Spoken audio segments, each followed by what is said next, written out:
Hello， 大家好，今天有2位工作人员说要来这里给我们解决水，我们也看一下。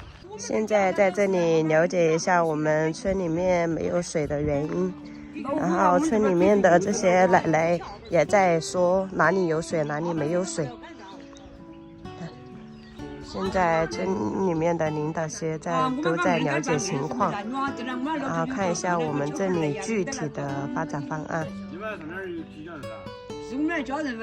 上面只有奶奶家1户人家了，但是也会为他们解决这些水的问题，最基本的生活问题。我们2个大人，小的些啦。修了一块干的是几根米干的等着了。你块干蛋了，我们这2个水块，我妈的一天。他现在往这里走过去，然后也在跟我们说，为什么我们的房子到目前为止还没有开始修。现在路已经修过来了，虽然路已经修过来了，但是车子还开不下来。然后他们今天就尝试了一下，把自己的车给开下来，然后真的开到这里来了，看一下他能不能顺利开上去。因为这个路确实挺陡的，如果是让我们拉材料下来的话，确实不容易拉。然后现在他们看一下这个车子能不能顺利开上去。我感觉这个车应该是没问题，但是如果拉材料的车的话，肯定就不好说了。我们这条路第1辆车开到我们家门口来，已经开到那边去了，现在开上去。哇，跑了一下。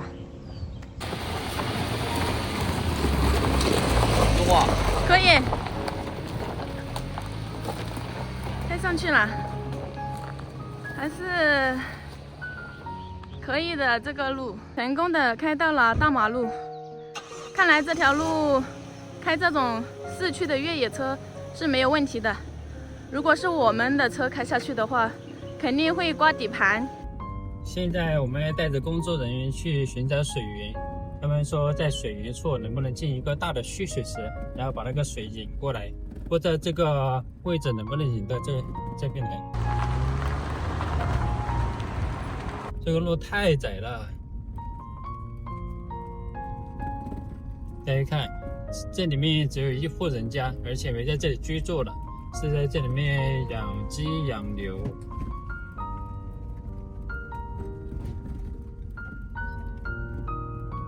看起来挺有感觉的这个站呢。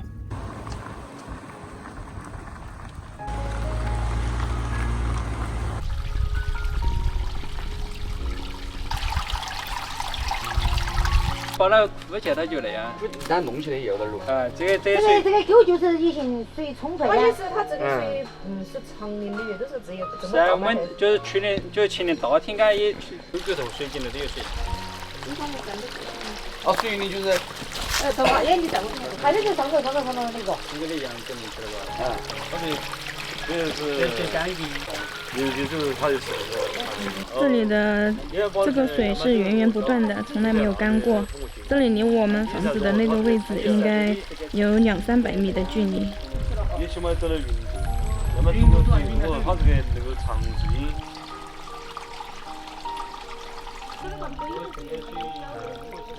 染水它你喊他来抓就行了，那个不水红，那是一刀拿的。它就是你水的是增加之后，它有个量，你下面用起了之后，它就肯定流动。底里好像不匹配，或者收的对象不匹配。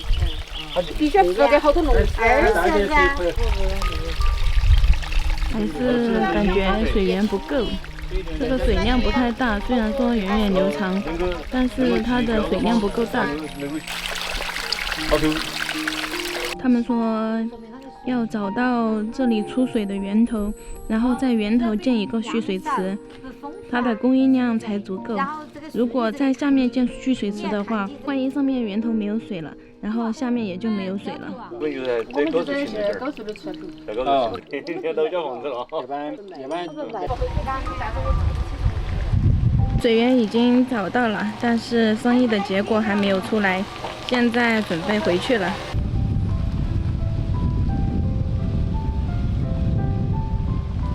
大家看这里的环境特别的好，从这里出去就像一个寨门一样，把这里拦起来的话，任何人都进不来。所以说，如果说有人在这里来投资的话，也是一个不错的选择。至少这里的水源是很充足的，一条小路进来，可以引来很多人的打卡。这个地方大家看，虽然路很窄，但是风景是很美的。我感觉我们的车都要掉下去了。现在我们带他们到下一个点去，看一下那边的水源怎么样。他们在前面，我们跟上他们。他们还是觉得这边太远了，想去我们那边再看一下那边那个水源怎么样。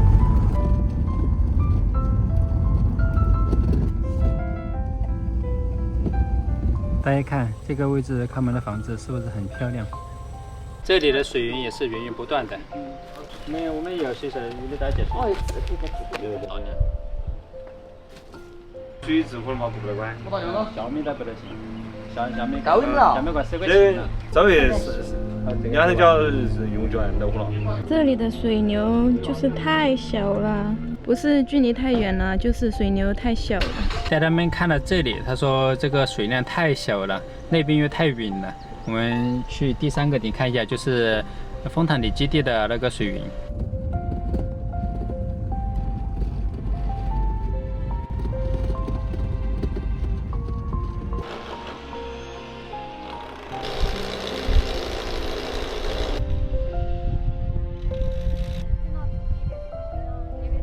这里是第3个水源，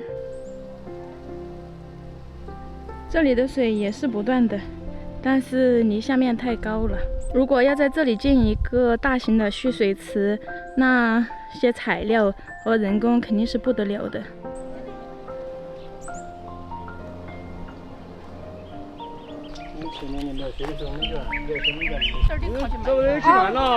弯着脸一挤了挤。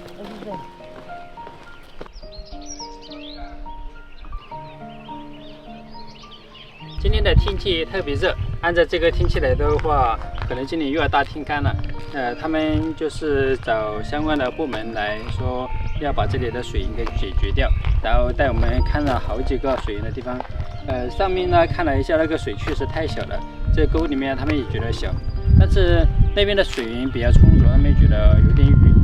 不知道最终的结果是什么样的。既然有领导重视这里的水源以后，我想我们这里以后肯定会发展的更好。一个地方要发展的话，肯定是离不开水的。只要我们这个地方不缺水，其实还是有很多老板愿意来投资的。我们这个地方主要就是离城近，还有我们旁边有个石林，里面的石头也是漂亮的。到时候这里不缺水的，石林可以把它打造出来，可以做一个旅游观光的地方。然后这里也可以开民宿，那下面的那些稻田呀，也可以养稻花园。